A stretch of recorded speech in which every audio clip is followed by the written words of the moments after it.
Hello, I'm Game Manum. Today, we're continuing from the last episode, diving a bit deeper into the ocean topic. When we think of the ocean, certain things come to mind: mysterious and beautiful sights, hidden stories all around, and, of course, those curvy mermaids.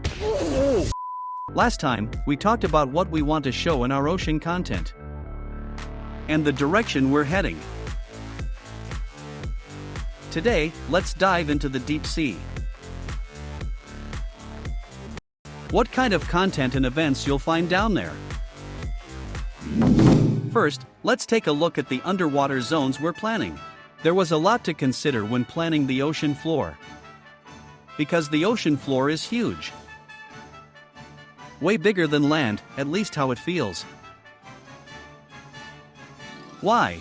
Because it has both depth and height. Sure, land has cliffs and height differences too, but only in certain spots. But in the ocean, you don't walk, you float. So when you add vertical space to a flat map, it feels way bigger, almost endless.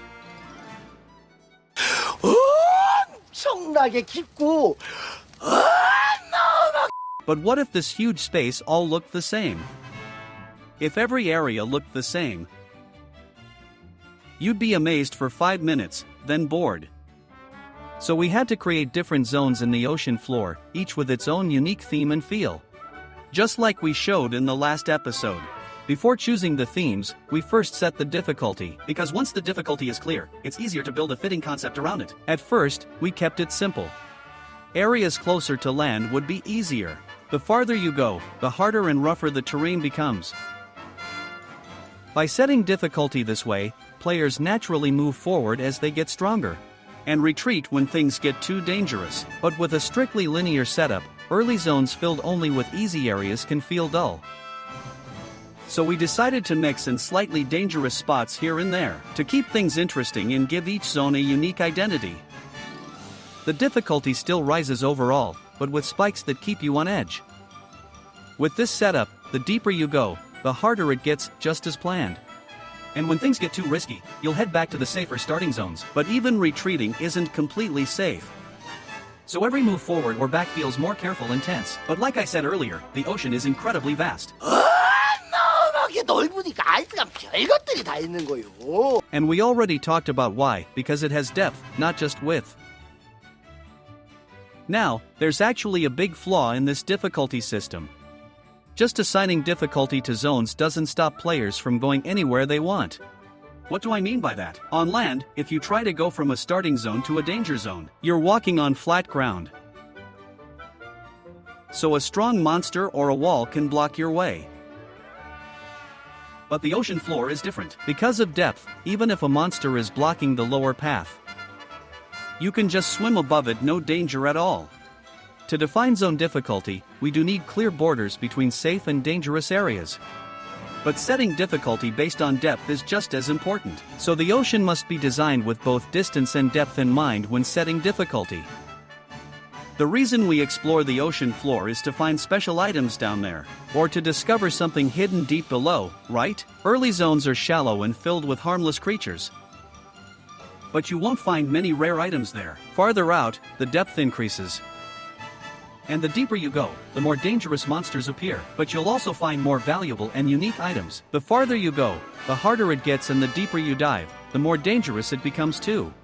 Alright. So are we done with the difficulty part? Nope, not yet. Even if the water's deep, if there's no movement limit, players can just ignore monsters doing whatever in the distance and keep going their own way. And it doesn't make much sense in terms of realism either. Humans can swim fine in shallow water. But once it's deeper than 5 meters, they start feeling ear pain or even nitrogen narcosis. To add realism and support difficulty changes with depth, we introduced the water pressure system. The concept of the pressure system is super simple. It means the deeper you dive, the more damage you'll receive. There are 5 levels of water pressure. Each pressure level starts at a different depth. At level 1, once you pass 50 meters, you'll see a warning and start taking 2% of your max health per second. This continues until 100 meters. At 101 meters, you hit level 2. and the damage increases to 5% per second. With this, players can't just dive deep without thinking. It makes sense in terms of realism too. But if you're simply blocked from going deeper, that feels unfair, right? So how do we fix that? Of course, you'll need gear that can handle the pressure. To explore deeper and more dangerous zones, you must be equipped to survive them. And how do you get that gear? By crafting it with resources found across the ocean floor. What do you think? Starting to see the flow of deep-sea exploration now? The ocean is vast, divided into many zones. Each zone has its own depth, and beneath the depth lie stories and treasures. The deeper you go, the more damage you take, but with special gear, you can survive it. And that gear? You craft it using materials found in the sea. Alright. As you can see, the ocean floor combines many different systems, all connected together. Isn't it interesting how something as simple as setting zone difficulty brings in so many connected ideas?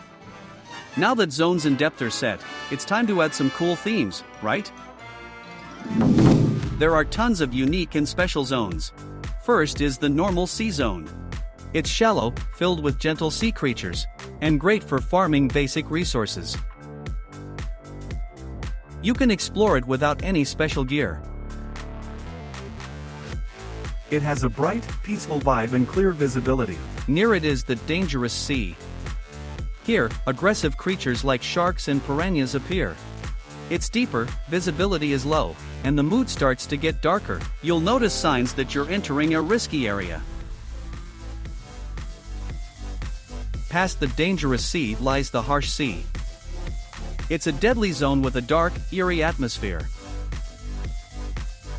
In the shadowy depths of the harsh sea, you'll find striking red coral and terrifying sea monsters begin to appear. Not just regular sharks, but wave monsters like corrupted sharks and giant mutated piranhas. You'll face giant morays and baby krakens. These are real monsters, not just animals. At this point, gear like oxygen masks, lights, and pressure-resistant suits become essential.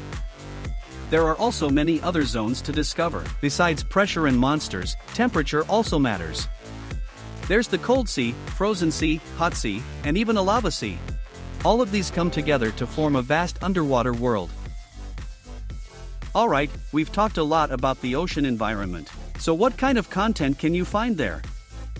There's a wide variety of content waiting for you. To keep things tight, let's just look at one for now. I mean seriously, long videos get boring, right? It's not just me being lazy with editing. To keep things tight, let's just look at one for now. I mean seriously, long videos get boring, right? It's not just me being lazy. When you think of pirates, what comes to mind? Captain Hook, pirate ships, shiny parrots, Jack Sparrow. Pirates are all about treasure. One ocean content is the treasure map. The treasure map content boosts replay fun and adds strategy to exploration and adventure. When I talked with users on Discord before, we had a lot of discussions about random boxes. Random draws cause controversy in Korean MMORPGs. But random boxes are actually a fun system. So we talked a lot with users about random boxes. One even sent us detailed design docs. Pretty amazing, right? They really know the game well. We got tons of ideas from those talks. Thanks so much for sharing your ideas, Jawasa and Askia. We thought, can we make the random box idea bigger? Can it tie into the fun of exploration? That's how the treasure map content was born. This content started from player ideas. You can get treasure maps as rewards from the continent, the sea, or quests.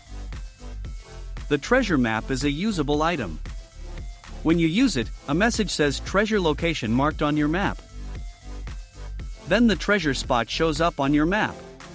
The treasure lies deep beneath the ocean floor. When you reach the spot, a small underwater dungeon appears. This dungeon is a simple maze filled with traps and monsters you must get through to claim the treasure.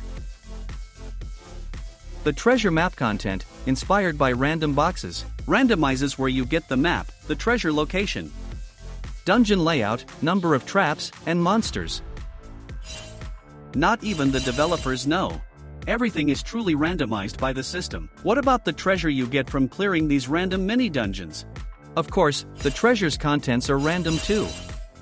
one item from a preset list will appear. But rest assured, it won't be a worthless treasure. If the treasure from beating the dungeon isn't good, players won't be happy. You can't open the treasure right after getting it to see what's inside. The treasure is sealed by ancient magic. To unlock it, you need to find an NPC who can break the seal. At this point, players have a choice: sell the treasure unopened, or pay a fee to unlock it. You can't check the treasure's contents before selling. You won't know what's inside until you open it.